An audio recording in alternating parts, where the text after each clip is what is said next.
हमारे आदिवासी समाज में हम लोग रूढ़िवादी परंपरा से चलते हैं। पुरानी जो व्यवस्था है हमारी आदिवासी समाज उसी पर कायम है। आज कोई ऐसा लोकतंत्र हमारे समाज के भीतर नहीं है कि वोटिंग राइट होकर के जो है वोटिंग करके उसको हरा दिया जाए, इसको जिता दिया जाए या तो कुछ कर दिया जाए, ऐसा नहीं है। हमारे समाज में रूढ़िवादी व्यवस्था है और उसी के अंतर्गत जो हमारे पूर्वजों ने समाज के अंदर जो व्यवस्था बनाई है, जैसे पाहन का व्यवस्था, कोटवार का व्यवस्था और जो अन्य जो है सामाजिक व्यवस्था है, उस व्यवस्था के तहत ही जो है सबका चयन होता है। और ये चयन सिर्फ हम लोग इस पीढ़ी के लोग नहीं किए हैं, ये हमारे पूर्वजों के द्वारा किया गया है।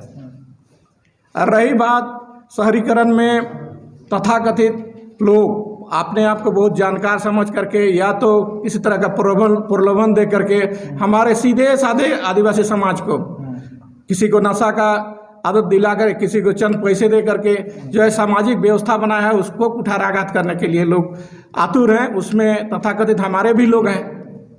घर में अगर आप लोग देखे होंगे कभी, ये जो कुल्हाड़ी होता है ना, कुल्हाड़ी अपने किसी जंगल को काटने नहीं सकता है, उसके अंदर एक बेंट लगा दिया जाता है। उस तरह बेंट का काम लोग कर रहे हैं। उस बेंट को हम लोग पहचानने का काम करेंगे और समाज इसके लिए जो है पूरा विरोध करेगी।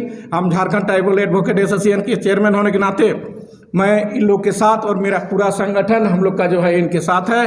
और हम लोग का आए दिन हर तरह का प्रोग्राम यहाँ होता है। बगल में ही हम लोग का केंद्रीय कार्यालय है, इसमें हमारे अधिवक्ता लोग आए हैं। देखिए वरिष्ठ अधिवक्ता मानदेव जी हैं, ये सब आए हुए हैं। इस परंपरा के साथ अगर छेड़छाड़ होगा तो हम लोग खुल करके विरोध करेंगे। साथ ही आदिवासी समाज को कानूनी शिक्षा दिलाने के नाम से हम लोग का यहाँ एक लाइब्रेरी, हाईटेक लाइब्रेरी बनाने का हम लोग का इरादा है।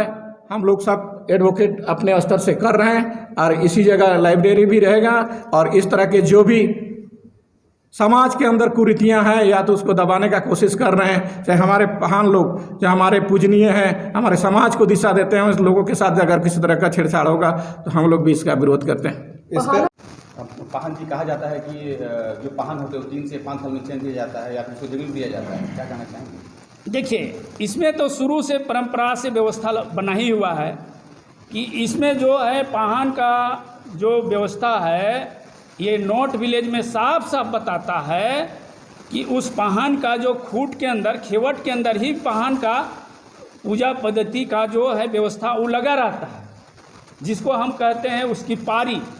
3 साल का पारी, 4 साल का पारी, 5 साल का पारी, उसको बदली नहीं कहा जा सकता है।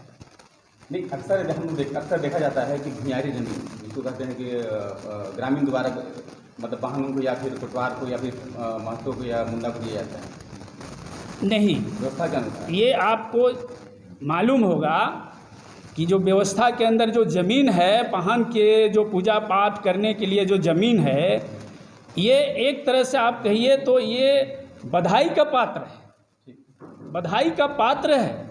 आज बधाई के पात्र के जगह में उसको हम गलत व्याख्या करके उसको जो है हम बदली का भावना रखते हैं, निजी स्वार्थ के लिए उसको बदली कर देते हैं। जो बुड़बक लोग, जो एकदम बैकवर्ड लोग को ला करके बैठा देते हैं और उस ज़मीन का लाभ के लिए, उस जजात के लाभ के लिए जो भुइयारी ज़मीन है, जो बकास भुइयारी ज़मीन है, ये कभी बेचा नहीं जा सकता है, ना खरीदा जा सकता है। लेकिन ऐसे लालच में इसको बेचने के एवज में, खरीदने के एवज में इसको माने पाहन बदली का एक सुनियोजित तरीका है।